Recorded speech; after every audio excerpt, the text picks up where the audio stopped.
2005, the year when someone resembling Emperor Palpatine became Pope, when an earthquake in Kashmir killed over 70,000 people, terrorist bombings became even more mainstream, with the London Underground bombing killing only, if I can even use such a word, 50 people, but being so close to home for people that thought they were far, far away from such acts that it brought reality crashing through the shroud of security and bringing fear with it.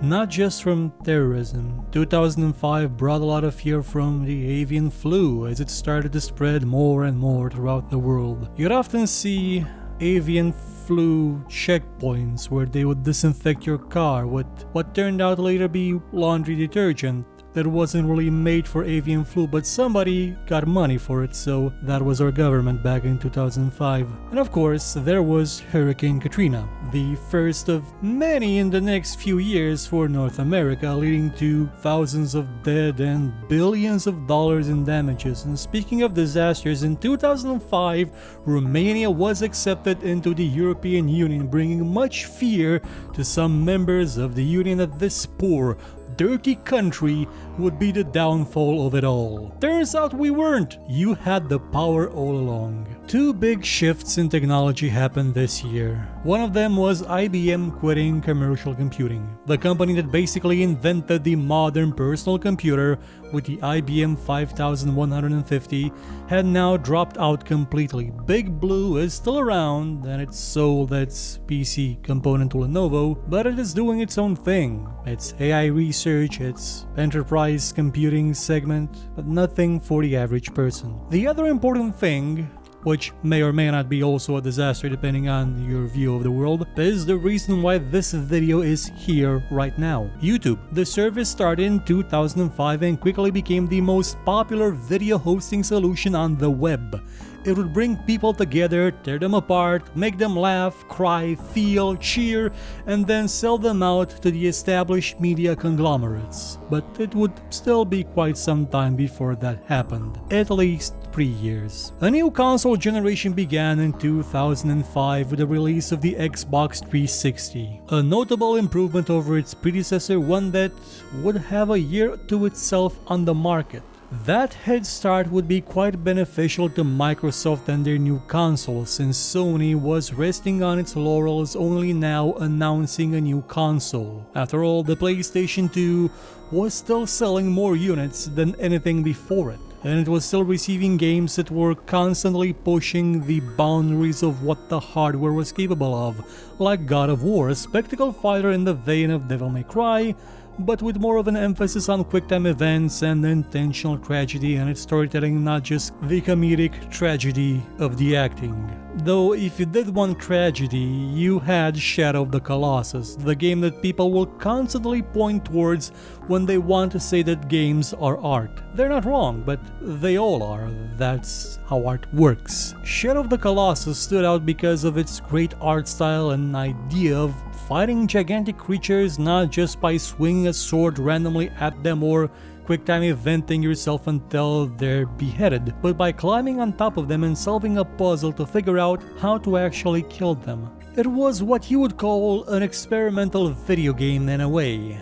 There were a few of them out that year, or at least games that tried to avoid the trend that was sort of established this year as being the standard for just about every year since then. Although we would get games like the experimental Facade that tried to put you in an improvised play, like a theater play, where you would type words into a command prompt and that would shape the story and the reactions of the characters around you. We had Darwinia, which was an odd take on the RTS, or the first Democracy game, which was a very detailed political simulator, but for the most part, that year we mostly got action games and shooters. Battlefield 2 and Call of Duty 2 were breaking sales records, Quake 4 was trying to go back to a story-driven Quake and not really succeeding, Resident Evil 4 turned a slow horror game into a third-person shooter, ported on PC without mouse support for some reason. Fear brought some awesome first-person shooting and action, combining it with horror, and some really great AI. SWAT 4 tried to do it a bit more tactically. Dark Corners of the Earth brought Cthulhu into the FPS genre, and that would be what we would get for years to come. This kind of game. Now, to be fair, we also received a few other atypical video games that year, like Psychonauts, Stubbs the Zombie,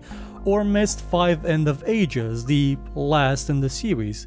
It went from being one of the best-selling games ever made to the end in just a decade. Though adventure games were still being represented by many games coming out of Europe, usually of lower budget, and a few of them were in development in other corners of the world. We'll get to that next year. They were still represented by, well, very long-lived series like the ongoing Nancy Drew series. Escape from Boneville came out that year from this new up-and-coming studio called Telltale Games that was suddenly shut down without warning at the moment of writing this in 2018 for very dubious reasons. And let's not forget the classic Fahrenheit, or Indigo Prophecy if some may know it, an adventure game made by a studio already known for doing really weird things that involved a lot of quick-time events, but had quite possibly one of the greatest setups ever seen in a video game of its type. The first hour of the game or so is sheer brilliance. It is something that everybody must play. Sadly, it didn't really build much on top of that. What with it being made by Quantic Dream that really wanted to show off that it had a motion capture studio and possibly too much creativity to make a coherent story. 2005 also brought us the astounding Civilization 4, proof that the genre was still going strong even though the market was migrating more towards action games. Games like The Hulk Ultimate Destruction, one of the best open-world superhero-style games ever created that would be copied quite a few times in the coming years, both by Hulk games and action games in general. And the same would happen with LEGO Star Wars, what began as a comedic take on the Star Wars franchise, rebuilt with Lego pieces and no dialogue, something fun for the kids, turned into a monstrous franchise with everything being remade into Lego in the next decade.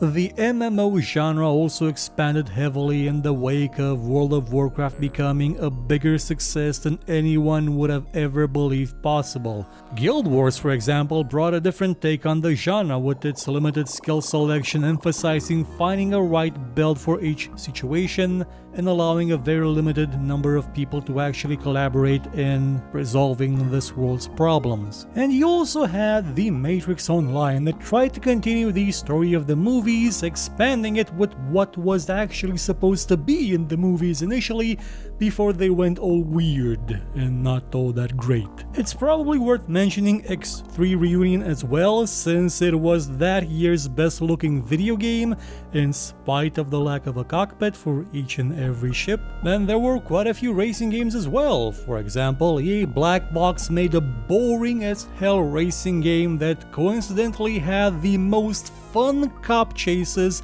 ever put into a video game, that being Need for Speed Most Wanted.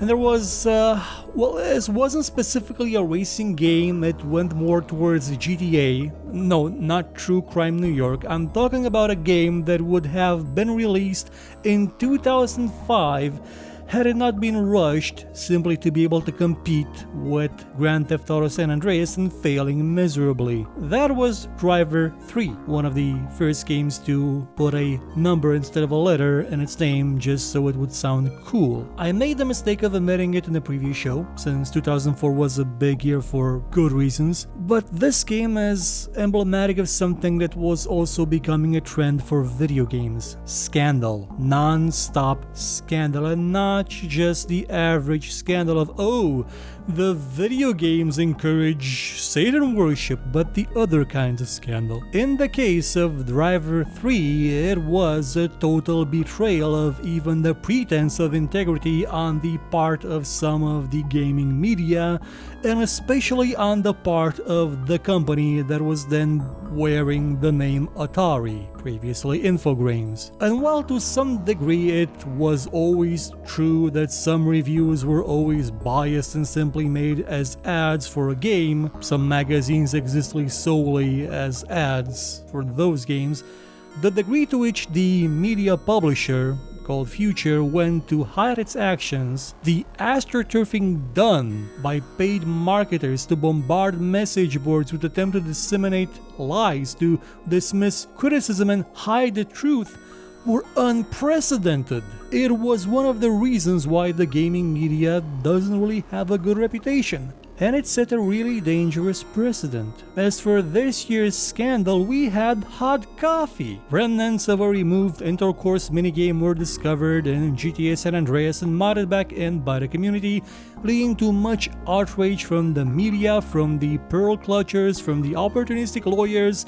and even some government intervention for the sake of the children. Children that shouldn't have been allowed to play the game in the first place, since it was not meant for children even without the intercourse mod. But you can't really expect parents to be responsible now, can you? What was the game of 2005? Well, if Driver 3 had been released this year, it would have gotten that title. It simply set a dangerous precedent that publishers and developers learned the wrong lesson from. The lesson that they can get away with it. There are no consequences, no one is watching. You can absolutely lie to everyone. This behavior was seen again at that year's E3 with things like Killing Zone 2's trailer. A trailer about which the developers were very clear was not in-game. It was not meant to showcase what the actual game was like. It was only a concept, but when it was shown, the marketing division of Sony proclaimed that it was actual gameplay, that it was what the PlayStation 3 was capable of. Oh, and by the way, that's when they also announced Nioh, you know, the samurai video game that came out